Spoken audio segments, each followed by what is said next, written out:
मैं बस इतना सी समझाना चाह रहा हूं कि लाइफ में जूझे बनना जरूरी है, किससे ज्यादा जरूरी है बजाय किसके, बूझे बनने के।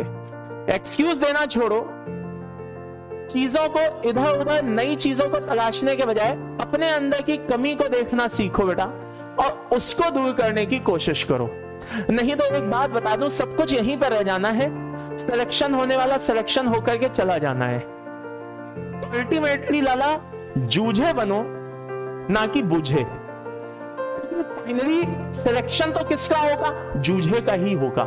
तो दोस्त है भाई, ठीक है, एक का नाम था जूझे और एक का नाम था बूझे। जूझे जो थे वो बहुत ही अपनी नेचर के अकॉर्डिंग बहुत जुझारू थे, जो बूझे थे वो बहुत बुझे बुझे रहते थे। तभी किसी ने उनको सलाह दे दी कि भैया 2 साल बाद बॉडी बिल्डिंग की चैंपियनशिप है, ठीक है, तैयारी करो। दोनों सुनकर के बहुत ज्यादा एक्साइट तो हो गए और सोचा चलो ठीक है, कोई जिम विम ज्वाइन कर लेते हैं। अब हुआ क्या, जैसा कि बाय नेचर जूझे बहुत ही जुझारू थे, तो वो बहुत ही एक्साइटेड थे। पहुंच गए साहब जिम। अब उनकी देखा देखी, जो हमारे बूझे थे वो भी उनकी देखा देखी कहां पहुंच गए, जिम। ये अलग बात थी कि उनके सामने बहुत सारे एज यूजुअल उनके बहुत सारे एक्सक्यूज थे। सुबह 5 बजे कैसे उठूंगा, मुझे फला जगह भी जाना होता है, मुझे यहां भी जाना होता है, मुझे ये भी काम करने होते हैं। जितनी उनकी समस्याएं नहीं थी, उससे ज्यादा उनके पास क्या होते थे लाला, एक्सक्यूज होते थे। लेकिन क्योंकि जूझे जा रहे थे, इसलिए बूझे भी उनके पीछे पीछे हो लिए। आफ्टर ऑल कंपटीशन का सवाल था। अब बूझे और जूझे दोनों के दोनों जिम पहुंच गए। जिम वाले मालिक से बोला कि भैया हमें जिम ज्वाइन करना है, 2 साल बाद हमारा कंपटीशन है, हाँ बॉडी बिल्डिंग चैंपियनशिप है, हमें जिम ज्वाइन करना है। बोले आ जाओ, चलो आ जाओ, तुम्हें दिए देते हैं ट्रेनर और लग जाओ काम पे। अब उनको सेम ट्रेनर मिल गया। अब ट्रेनर ने कहा कि भाई मुझसे अगर तुम्हें ट्रेनिंग लेनी है तो कुछ सिंपल सिंपल नियम फॉलो करने होंगे। बोले बताओ क्या नियम है। बोले एक सिंपल सा नियम है कि रोजाना हम 1 घंटा वर्कआउट करेंगे, ठीक है, और हफ्ते में 7 दिन करेंगे।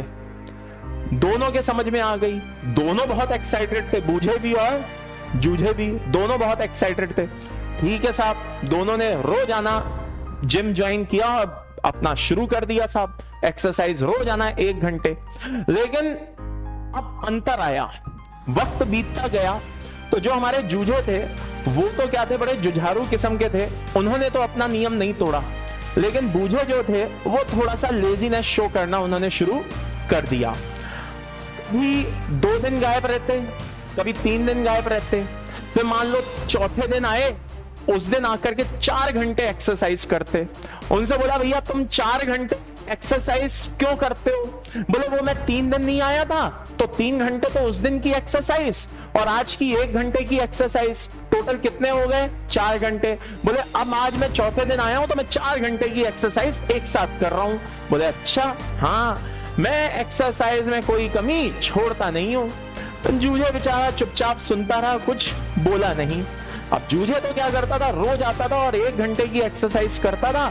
लेकिन बूझे जो थे वो इस तरह की चालाकी दिखाने लगे। समय बीतता गया, दोनों के शेप में एक डिफरेंस आने लगा। जो जूझे था उसकी शेप तो अच्छी सी दिखाई देने लगी, फिजिक बनने लगी।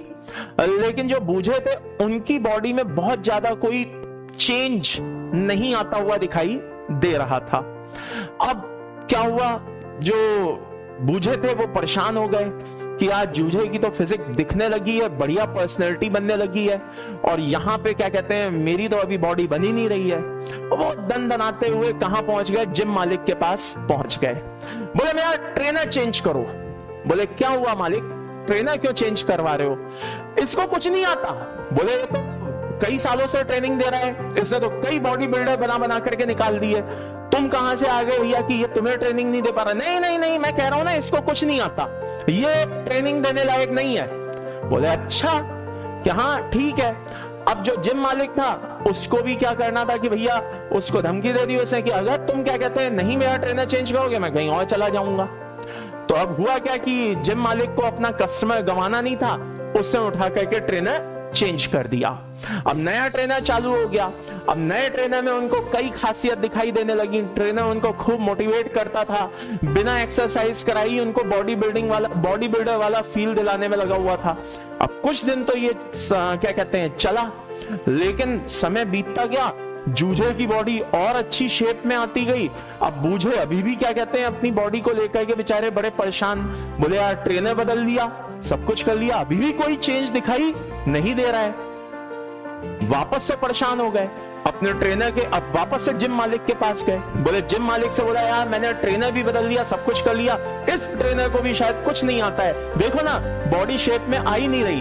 बोले ठहरो मैं अपने ट्रेनर को बुलाता हूं। ट्रेनर को बुलाया, ट्रेनर आया, बोला सारी बातें सुनी, बोला कि एक दिन रुको, मैं तुम्हारे सामने अगले दिन कोई सॉल्यूशन लेकर के आता हूं। अगला दिन आया था, जूझे और बूझे दोनों के ट्रेनर पहुंचे उसके पास और बोले भैया हमारे पास बहुत सारे सप्लीमेंट्स हैं, वो सप्लीमेंट्स तुम लो, तुम्हारी बॉडी क्या होगी, शेप में आना शुरू हो जाएगी। अब जूझे ने एक समझदारी दिखाई, बोले बहुत सारे सप्लीमेंट्स हैं, तुम मुझे बताओ कौन कौन से सप्लीमेंट्स हैं। बोले ये सारे हमारे सारे सप्लीमेंट्स हैं। बोले अच्छा, कि इसमें जो जो मुझे काम का लगेगा मैं वही लूंगा। बोले ठीक है। तो जूझे ने कुछ पर्टिकुलर सप्लीमेंट्स लिए, जो जो उसको लगे कि हाँ ये बॉडी के लिए हार्मफुल नहीं है, फायदा पहुंचाएंगे, वो सारे सप्लीमेंट्स ले लिए। बूझे ने कहा सारे सप्लीमेंट्स ले आओ, मैं सारे सप्लीमेंट्स लूंगा।